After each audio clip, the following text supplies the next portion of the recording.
Who's your favourite video game character? Gordon Freeman? Cade 6? For me, it's the camera tied to a shotgun I've played in every FPS since the 90s. Together we've been to hell and back, quite literally. We've saved countless worlds, rescued hostages, and escorted so many payloads it's remarkable there are any still left to deliver. If you too want to find deep and lasting love with the first person perspective, you could do worse than start with this set of fantastic shooters.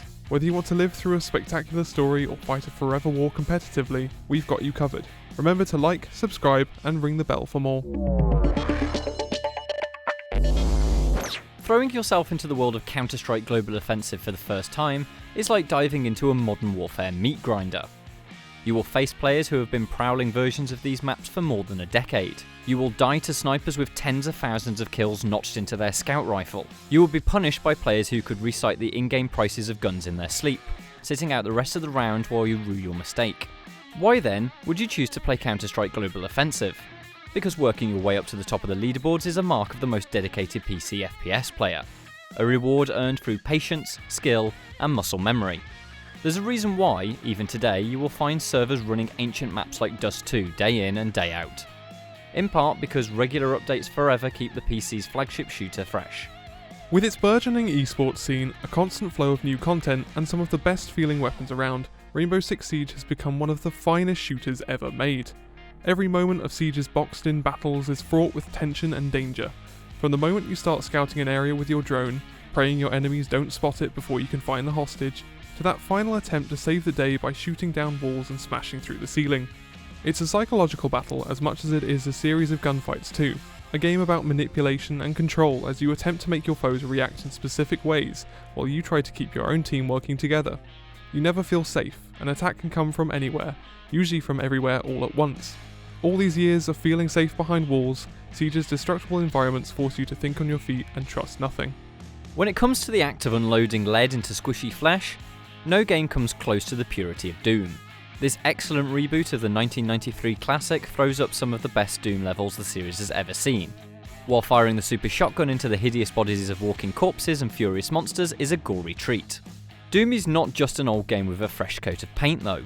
It doesn't shy away from employing plenty of modern conveniences, like upgrades, objectives and checkpointing. Then there's the glory kills, finisher moves that get you in close to smash a demon into jibby bits. These moves give Doom an incredible flow. Jump off ledges and onto unsuspecting enemies and roar as you charge into the next battle. It may be pushing 20 years old, but Quake 3 Arena remains an ageless classic. This free-for-all shooter certainly doesn't need a simmer frame either. There's no FPS that can match the speed of id Software's legendary beast. Only those with the twitchiest of mouse skills can transform their enemies into spineless mush and reign supreme in the arena.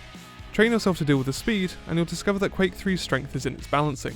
With no classes, abilities, or DLC to worry about, the mechanical beauty is all in the delicate trade-offs among the arsenal of weapons.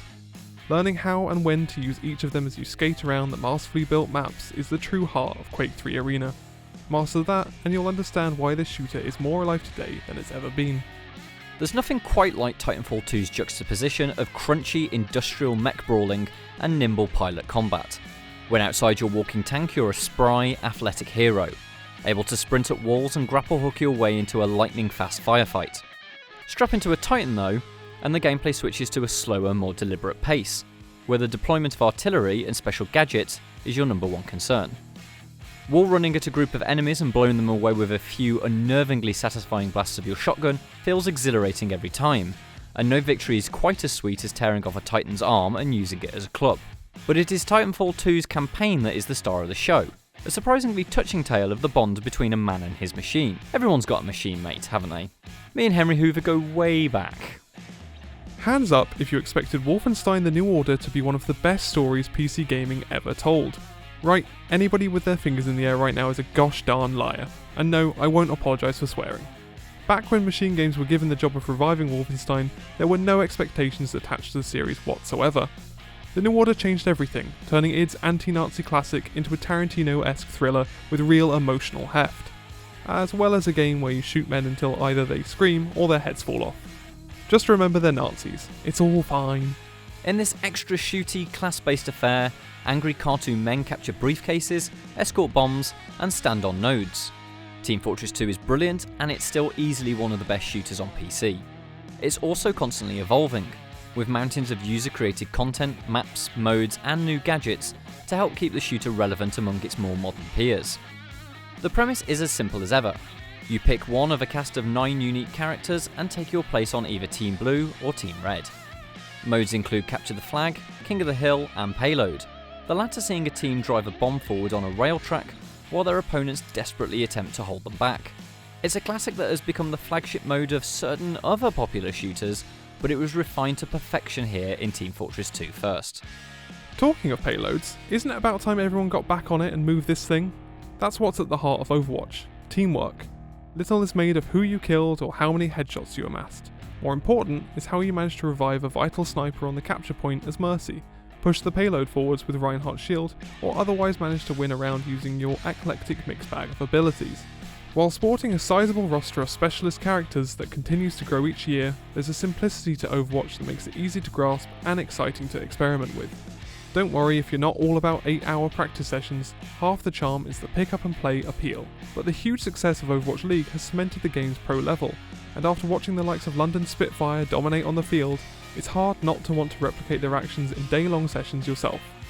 And there we have it, the 8 best FPS games on PC. Those are our very favourite shooters, but we can't deny there's plenty more worth playing too. Honourable mentions go out to Call of Duty Modern Warfare 2 for its lightning-paced campaign and challenging Spec Ops mode, Battlefield Bad Company 2 for its unrivaled skills in building demolition, and Half-Life 2 for providing the foundations for practically every gold standard shooter since. Before you head off to score a sweet 360 no-scope, don't forget to train your sights on the like button. Why not subscribe while you're there too? That way we can keep your magazines full of the very best game recommendations, or with a PCGamesN stamp of approval.